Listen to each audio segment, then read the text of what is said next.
Hello guys. आज हम लोग क्लास 10th का जो है त्रिकोणमिति पढ़ेंगे। ठीक है ना। ये क्लास 10th के जो बीएससी बोर्ड होता है और उससे काफ़ी मतलब रिलेटेड होता है ये।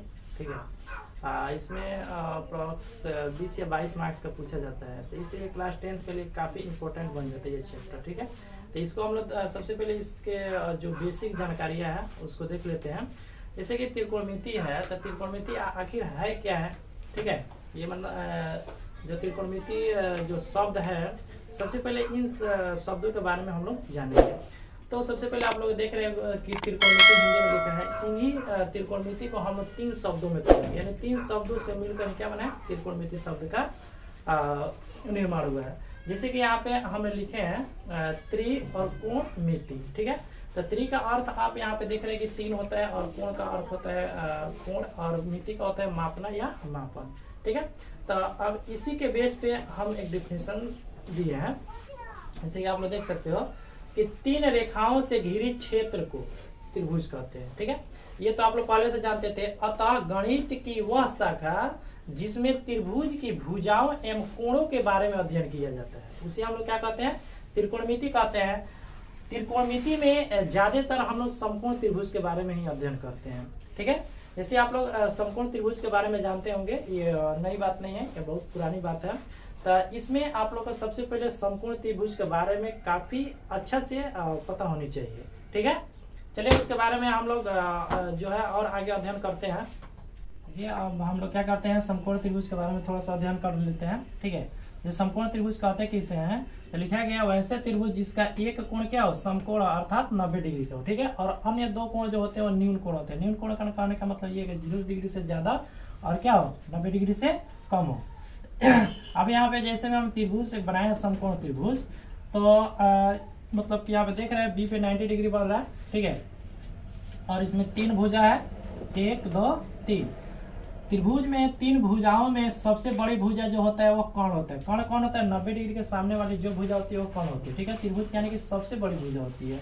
और अन्य 2 भुजाएं क्या होती है, एक लंब होता है और दूसरा का आधार होता है। समकोण त्रिभुज से जो भी मतलब बातें हैं यहाँ पे हमने लिख दिया, जो त्रिभुज लिया है कौन क्या है। तो समकोण त्रिभुज एबीसी के लिए जो ये दिया गया है। ठीक है, AB को हमने क्या लिखा है, यहाँ पे लंब लिखे। ठीक है, जिसको अंग्रेजी में परपेंडिकुलर कहते हैं। इसको बड़ा पी से या छोटा पी से किसी से डिनोट किया जा सकता है। और यहाँ पे BC है जिसको आधार बोले हैं, इसको अंग्रेजी में बेस कहते हैं, जिसे हम B से डिनोट किए हैं। उसके बाद AC को कर्ण कहते हैं, ये क्या है, हाइपोटेन्यूस। ठीक है, इसको H से सूचित किया जाता है। फिर ये मतलब कि समकोण त्रिभुज पर बेसिक था। अगर ये आप लोग अच्छा से नहीं जानते हैं तो हो सकता है कि त्रिकोणमिति आप लोग को नहीं समझ में आएगा। सबसे इंपॉर्टेंट बात यही बनता है समकोण त्रिभुज। अभी हमने डिफिनेशन में बोला है, ठीक है ना, कि इसमें ज्यादातर जो होता है समकोण त्रिभुज के बारे में ही अध्ययन किया जाता है। अगर समकोण त्रिभुज के आपको जानकारी नहीं होती है तो हम त्रिकोणमिति का ये इतना मानते हैं कि आप लोगों को समझ में बिल्कुल नहीं आएगा। ठीक है, चलिए आगे हम लोग देखेंगे पाइथागोरस से जो त्रिक है, इसी समकोण त्रिभुज पे लिया गया है। जैसे कि मतलब हम लोग देखे हैं पाइथागोरस प्रमेय का कथन, तो यहाँ पे लिखा गया है ये त्रिभुज का सबसे बड़ी भुजा होता है। इसको सबसे पहले आप लोग ध्यान में रखेंगे। ठीक है, ये लंब और आधार बदलते रहता है त्रिकोणमिति में। ठीक है, तो यहाँ पे बोला गया है कि समकोण त्रिभुज के सबसे बड़ी भुजा, समकोण त्रिभुज के सबसे बड़ी भुजा का वर्ग अन्य 2 भुजाओं के वर्गों के योग के बराबर होता है। योग का मतलब जोड़ क्या होता है, योग का वर्ग का मतलब होता है उसी संख्या में, संख्या हो चाहे कुछ भी हो, उसी संख्या में उसी संख्या से गुना करना ही क्या कहलाता है, वर्ग कहलाता है। जैसे कर्ण दिया है तो कर्ण को 2 बार, कर्ण गुने कर्ण। ठीक है, तो वही बोला गया कि सबसे बड़ी भुजा का वर्ग करने पर अन्य 2 भुजाओं के वर्गों के योग के बराबर होता है। कौन, कर्ण। ठीक है, तो अब चलिए हम लोग देखते हैं यहाँ पे।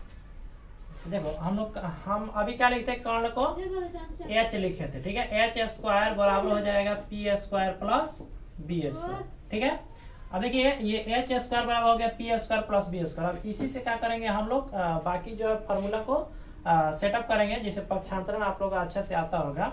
ठीक है, देखिए हम लोग इधर स्क्वायर है तो क्या चीज भेजेंगे, रूट में भेजते हैं, root under P square plus B square. ये तो हमें H निकालने का क्या हो गया, जब यहाँ से सूत्र बन गया। अब देखो हम लोग कैसे निकालते हैं, अब P स्क्वायर का अगर आवश्यकता पड़ जाता है तो P स्क्वायर बराबर सबसे बड़ी भुजा H है, क्या है, इसका स्क्वायर है तो ये प्लस में बी है तो बराबर किधर कौन में आएगा, माइनस में आ जाता है बी स्क्वायर। अब इधर ए स्क्वायर है तो फिर क्या करेंगे, रूट में डाल देंगे, यानी p equal root under H square minus B square. जिस तरह से हमने p निकाला उसी प्रकार से फिर क्या करेंगे हम लोग b निकालेंगे।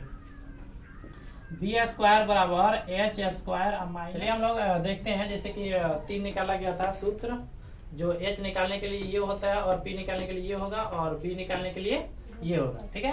तो चलिए हम लोग यहाँ पे देखते हैं जो एग्जांपल सेटअप किया गया है, इसमें ए बी बी सी और ए सी तीनों भुजाएं हैं, जिसमें से आपको 6 और 4 दिया, यानी कि लंब दिया और ये आधार दिया। हमें आवश्यकता है कि इस चीज की है एच का है, यानी कर्ण का है। तो देखिए कर्ण में तीनों में से सूत्र किसको लेंगे, तो यही है एच, ठीक है। तो एच वाला सूत्र लीजिए यहाँ पे, एच बराबर root under P square plus B square, ठीक है।